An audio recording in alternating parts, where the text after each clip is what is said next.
Hi, my name is Amy Regina Misiglat, and I'm here to give you a brief interpretation and examination of I Used to Love Her by Common.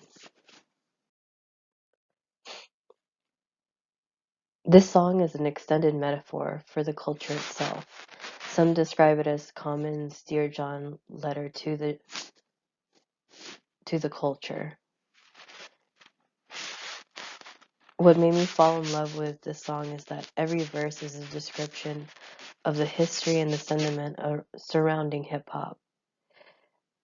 For Common, it shows you the growth of him becoming a man in parallel with the evolution of hip hop as a culture and all the influences that it picks up along the way.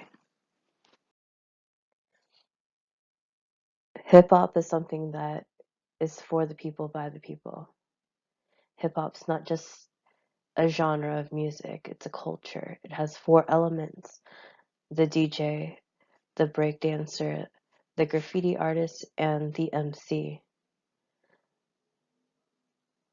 Some say it's very hard to pinpoint exactly when hip hop was born, but according to some historians, it was born in the 1970s in New York City as poetic rhymes put over music.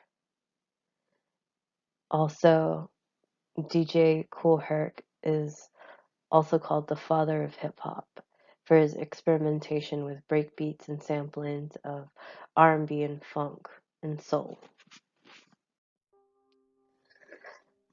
The song starts off with the hook. Yes, yes, y'all, and you don't stop, to the beat, y'all, and you don't stop, which is a staple in the hip hop genre because it's a hype up for what's to come. And it's kind of like Common is reminiscing about the good old days while at the same time getting you ready for the rest of the track.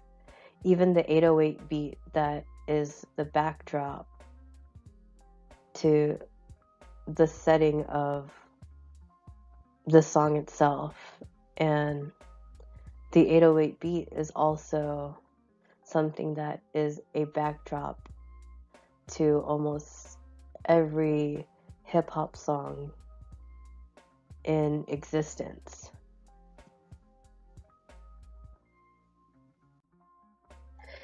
In the first verse, it's kind of the beginning of hip hop. It's when Common is introduced to hip hop as a 10-year-old. She was old school when I was just a shorty, meaning that it was still old school whenever he was a young kid. And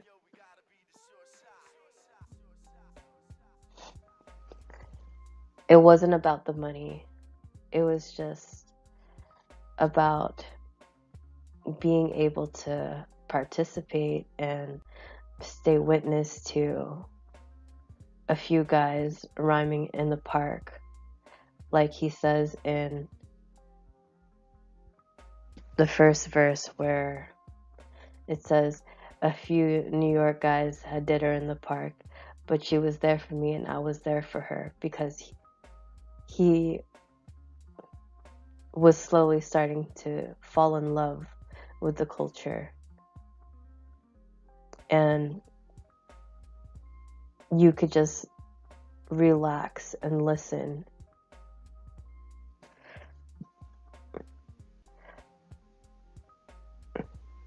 And this is where he starts to dream about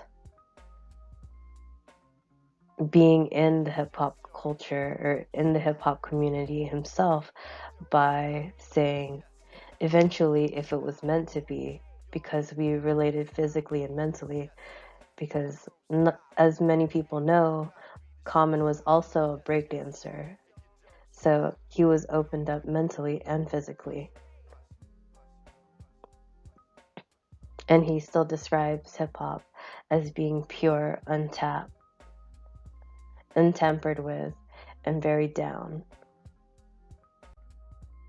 In the second verse, you can see where hip-hop has transitioned into the clubs and the house parties. When he describes her as not having a body, but she started getting thick quick, it references the audience or exposure. It wasn't much at the time. There was a large body of people, but started getting thick quick, meaning that it was starting to gain more and more popularity through the house parties. And in the movie House Party, you can see where the DJ starts to play Ain't My Type of Hype, and Kid and Play battle with Sydney and Shireen. So you get to represent the dance element and the music element.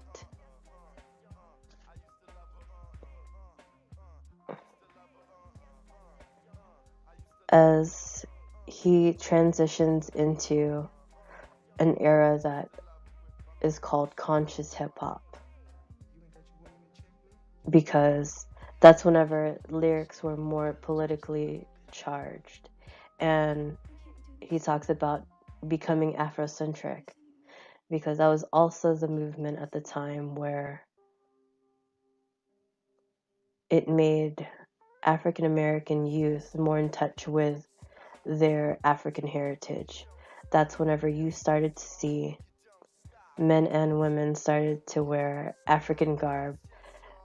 They started to wear a dashiki, or a medallion of the continent of Africa around their neck. But still, at the same time, when Common says, by preaching to me, not preaching to me, but speaking to me in a method that was leisurely. So it was still easy to comprehend. And he starts to dabble in getting into hip hop.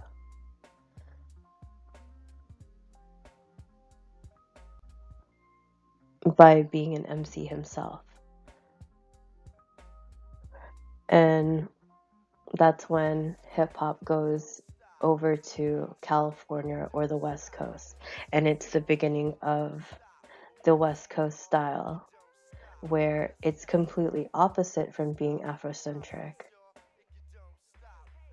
And he represents that by saying, she said that pro-black was going out of style. Afrocentricity was a thing of the past. She got to R&B, hip-hop, bass, and jazz. And that's when bands like Hieroglyphics and NWA started to gain popularity.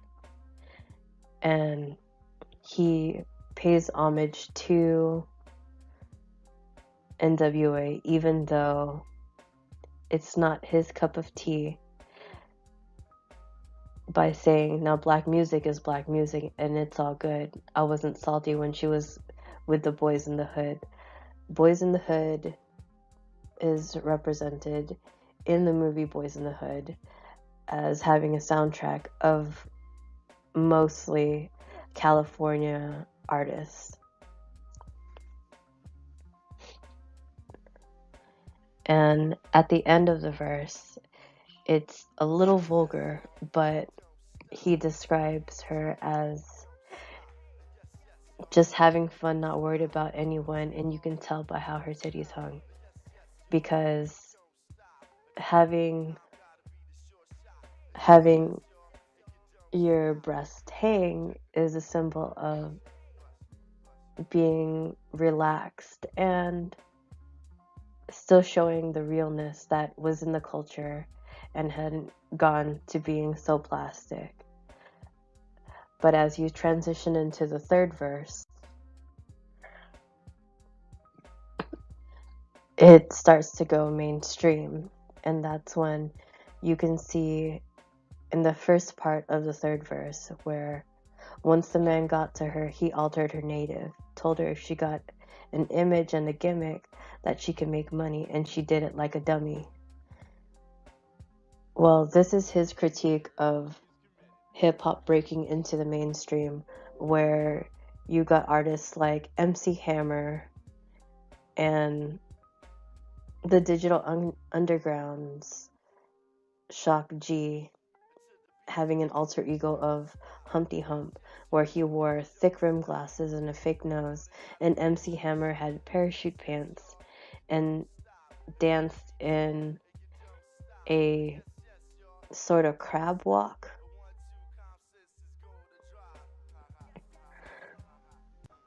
Now you see her in commercials and she's universal, showing that she's all around now. It's not just for the inner city kids, it's now for the people in the suburbs. But that's when his evolution takes you into an era called gangster rap, where, as he says, talking about popping Glocks, serving rocks, and hitting switches. Now she's a gangster rolling with gangsta bitches. It's all about getting drunk and smoking drugs and talking about how it was a struggle, but now she's okay. Now she only messes with the funk, stressing how hardcore and real she is. She was really the realist before she got into showbiz. He doesn't like how the portrayal of hip-hop is in the mainstream, but at the same time, he's still participating and into hip-hop, and that's where he says that he's committed. And even though she's not the same with everybody trying to get into hip-hop and trying to get their little piece of like the fortune pie, it doesn't matter, because at the end of the day, he's still hoping that it'll eventually stop. And that's when at the end you get the big reveal that the woman that he's speaking of and who he is professing his love for is hip-hop.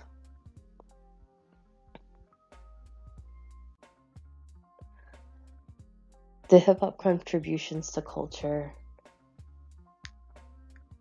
goes through multiple spans of variety. In music itself, it created an entirely new genre that gave voice to the youth, and it gave an understanding of what injustice was, that was in a language that wasn't hard to understand. In songs like Macklemore's Same Love, it tells you about same-sex marriage and how it's the same love as a straight couple loving each other. It just happens to be the same gender.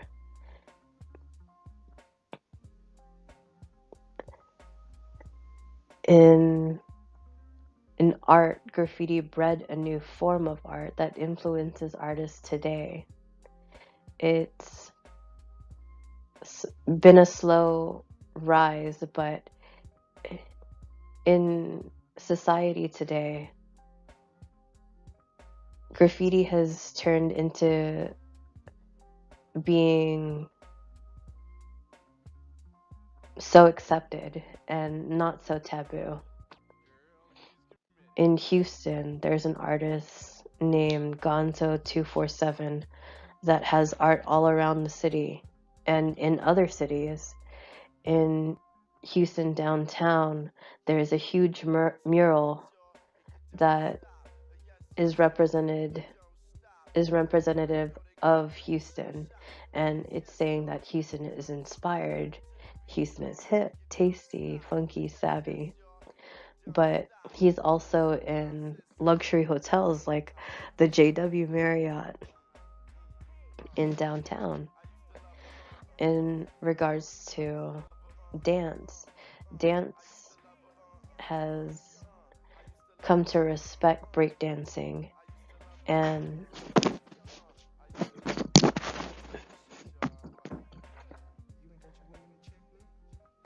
have been able to blend it with methods of dancing like ballet, and that's exemplified in the movie Save the Last Dance.